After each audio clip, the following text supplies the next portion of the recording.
Now let's see if all those calls to shop local during this holiday season has worked so far. Mark Murphy is the editor of the Providence Business News. A front page story in today's edition of the newspaper includes some comments from area business owners, and there were a lot of calls to shop local. Neil Steinberg from the Rhode Island Foundation was sitting where you are a few days ago, suggesting that we patronize the shopping districts in Providence, Newport, among other things. And I know your reporter talked with some of the shop owners in one of the Providence districts. Yeah, we were talking on Hope Street on College Hill.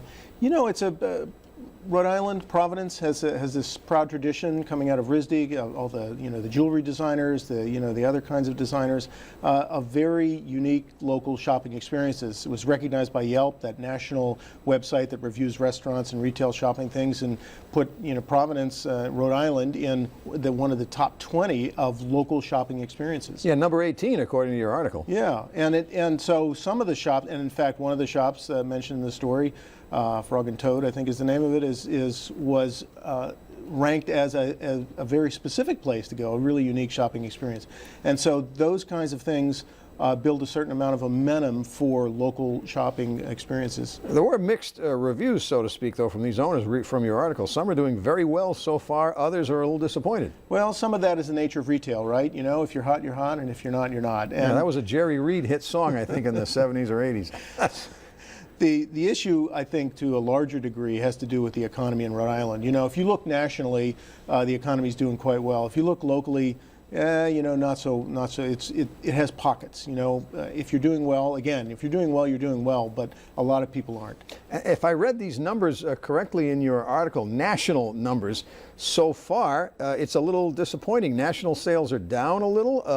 $50.9 billion this year versus 57.4%. $57.4 billion last year, down 11%? Well, that was for Black Friday.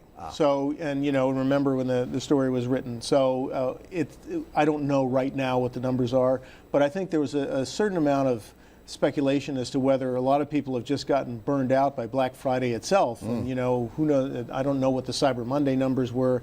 And the shopping experience is changing. So many more people shop online, which is one of the challenges, in fact, for a place like Rhode Island, for these local shops. And that's why the local shops actually, to a certain degree, they have a competitive advantage in that their experience is different. But if you're just a sort of more of a commodity shopping place, it's very difficult to combat the online experience. And there's much more about all of this in today's Providence Business News, in print and online. Mark Murphy, thank you for joining us. Thank you, Frank.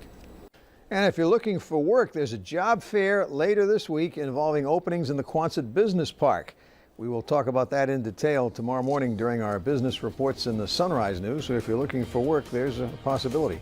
That's our Money Watchers Business Lunch, and that's it for NBC 10 News at noon this fine day. Thank you for joining us. Enjoy the rest of your day, and I'll see you again with the rest of the Sunrise gang on the aforementioned Sunrise Show, 4:30 a.m. to 7 a.m. tomorrow morning.